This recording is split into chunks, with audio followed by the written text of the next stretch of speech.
Bugatti vient de présenter sa nouvelle hypercar, la Tourbillon, et dans cette vidéo, je vais vous la présenter, vous dire tout ce qu'il faut savoir dessus.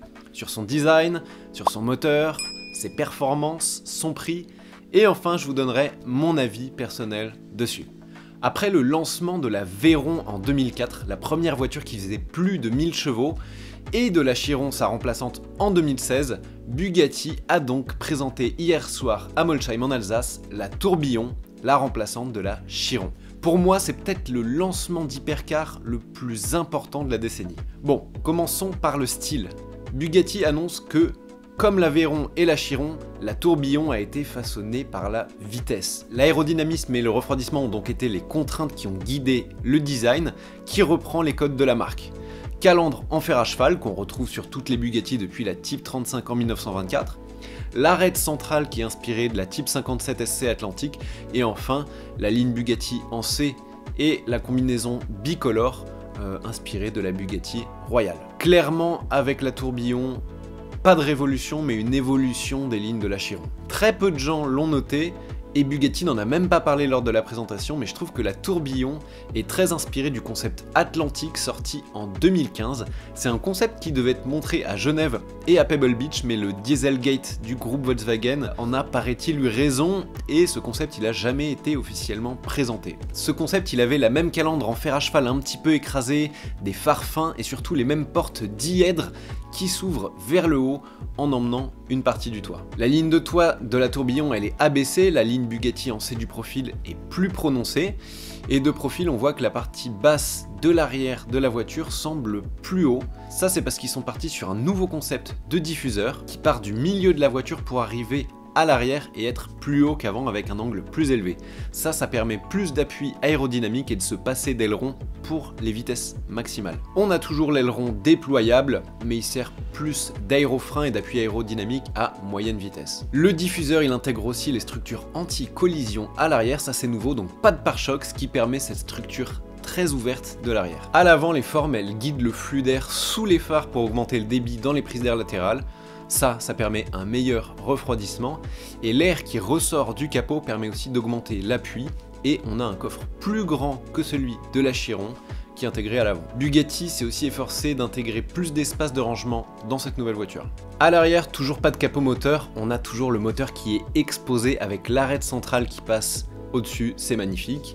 Et grosse nouveauté, ce sont donc les portes qui s'ouvrent vers le haut. Alors ce sont pas des portes en élytre, comme on dit sur une Murcielago, une Diablo, une Countach, ça s'appelle des portes dièdres, comme sur les McLaren, Aventador, Mercedes, SLR qui s'ouvrent un petit peu comme ça sur le côté.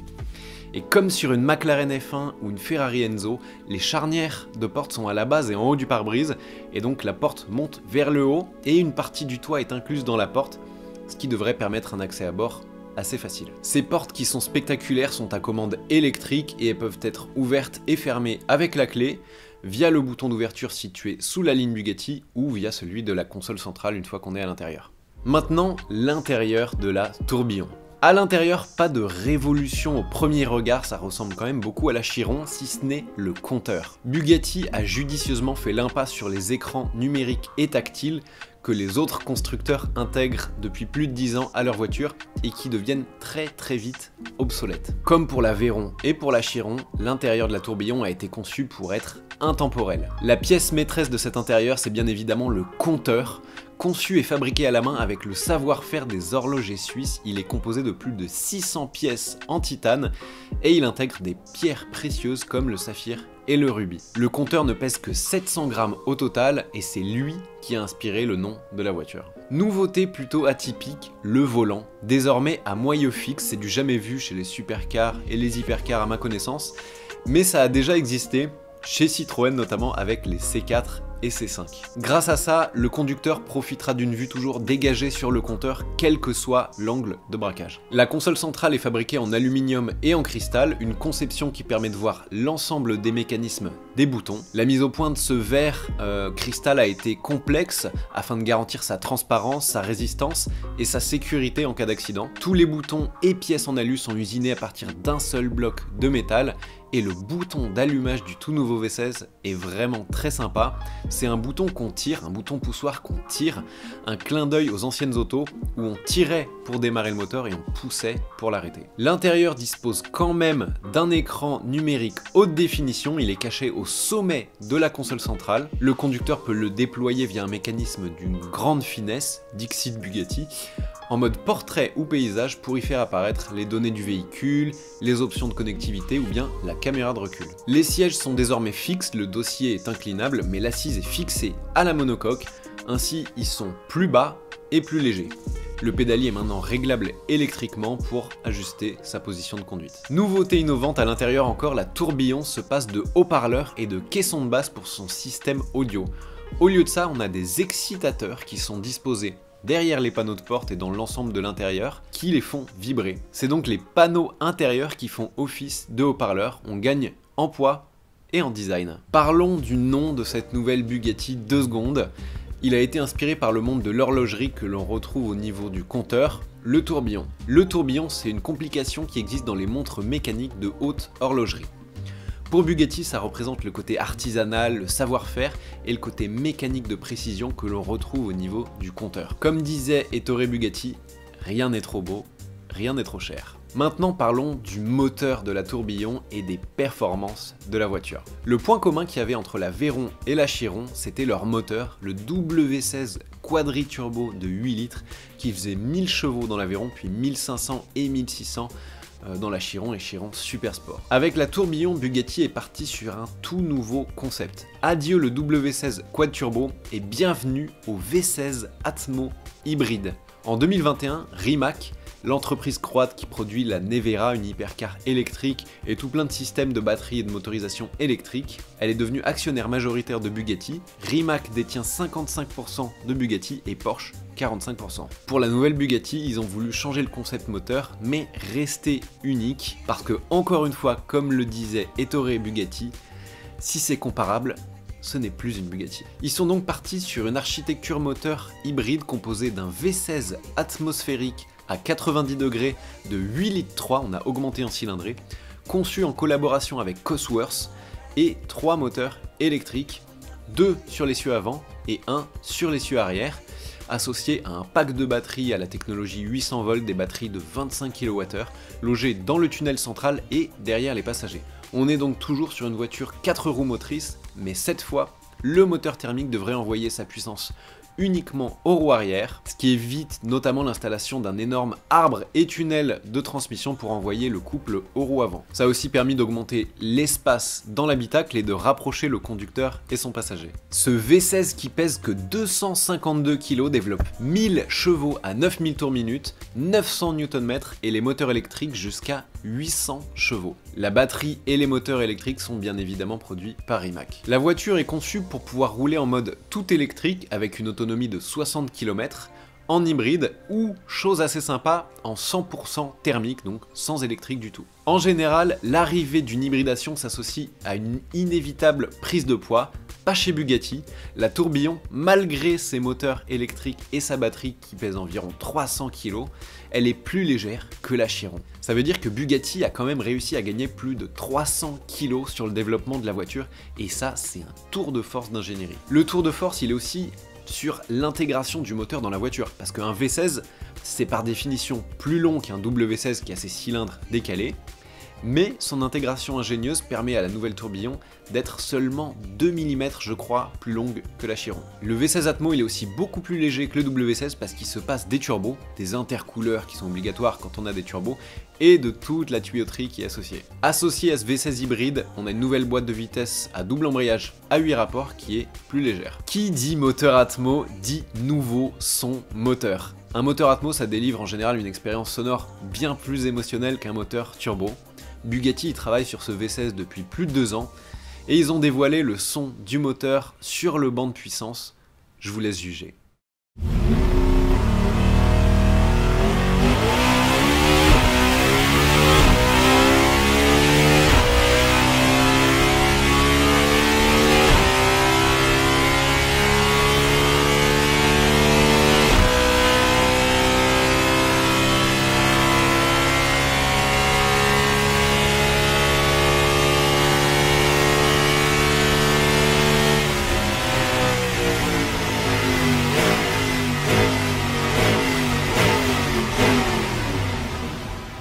Moi, ça m'a donné des frissons quand je l'ai entendu pour la première fois.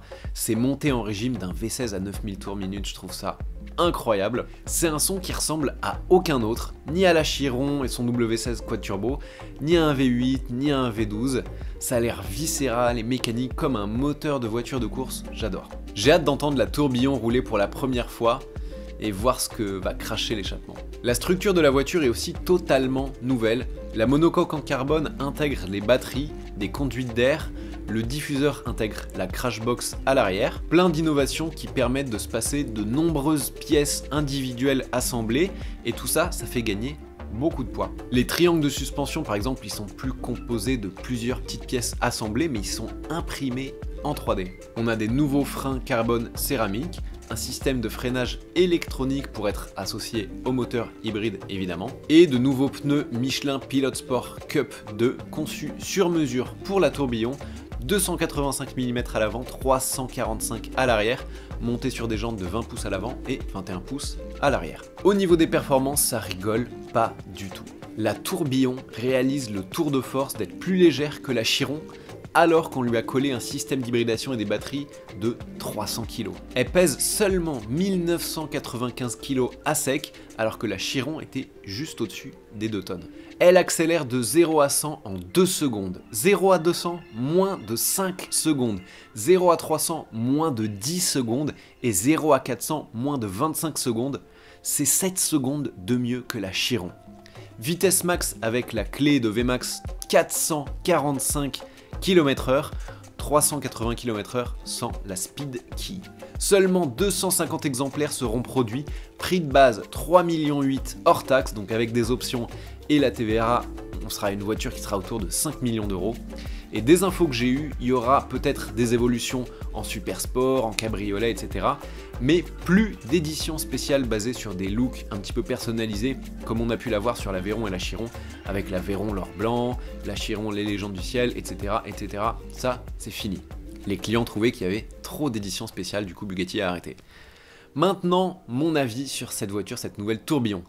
Déjà, le nom, quand j'ai appris, j'étais pas fan, mais je connaissais pas encore l'existence du compteur de vitesse mécanique. Ils ont joué la carte du Made in France plutôt que de rendre à nouveau hommage à un pilote comme il avait fait avec la Veyron pour Pierre Veyron et la Chiron pour Louis Chiron, le pilote monégasque. C'est un peu dommage je trouve parce que ça évoque pas particulièrement des performances ou le milieu automobile, ça se rapporte plus à un détail d'artisanat de la voiture. Après, la grande majorité des clients n'étant pas français, ils ont joué la carte du luxe et du Made in France, ce que je peux comprendre, plutôt que celle de l'héritage. Visuellement, je trouve que c'est une très belle évolution de la Chiron sans être une révolution. Un avant qui rappelle étroitement la Mistral et le concept atlantique, une ligne de feu arrière très longue qui rappelle la voiture noire, un petit peu la McLaren P1 aussi. On n'a pas vraiment d'éléments nouveaux très distinctifs de la tourbillon et c'est le reproche principal de beaucoup sur le design. Si on la regarde rapidement, on dirait plus un restylage de la Chiron qu'une toute nouvelle voiture. Je trouve l'arrière magnifique avec cette ligne de feu, l'immense diffuseur très ouvert, les échappements assez hauts, le 3/4 arrière est incroyable, sublime, surtout avec les nouvelles portes dièdre quand elles sont ouvertes. Le profil est très beau mais pas révolutionnaire. Et l'avant, j'ai encore un petit peu de mal avec ce design assez tassé, assez aplati, un petit peu comme sur la Mistral. L'intérieur il est spectaculaire, sobre et intemporel je pense, avec ce compteur haute horlogerie qui est vraiment la signature de la voiture. J'ai l'impression que Bugatti nous a un petit peu fait du Pagani, ils ont même dit lors de la présentation de la voiture qu'ils souhaitaient que chaque pièce de la voiture puisse être exposée dans un musée, que même les pièces invisibles soient belles. C'est ce que fait Horacio Pagani depuis longtemps. En revanche, je trouve ça plus sobre et plus harmonieux chez Bugatti. Là, avec la Utopia, je trouve que Pagani, ils en ont trop fait. Le nouveau volant, il me perturbe un petit peu avec le compteur et l'airbag au centre qui bouge pas, on a juste la jante qui tourne autour.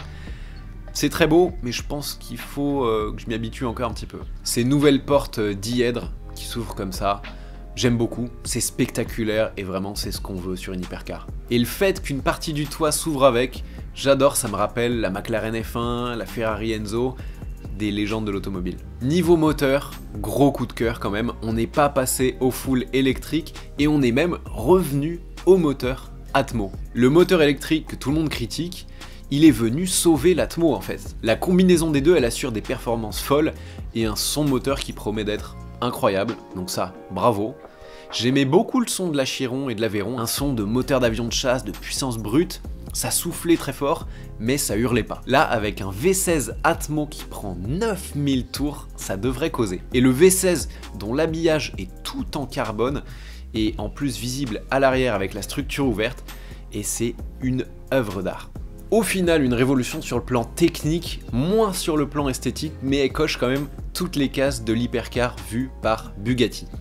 Ça sera incroyable à conduire, surtout avec ce moteur Atmo qui prend 9000 tours, ça j'en doute pas. Merci d'avoir regardé ce sujet un petit peu atypique, un petit peu actu.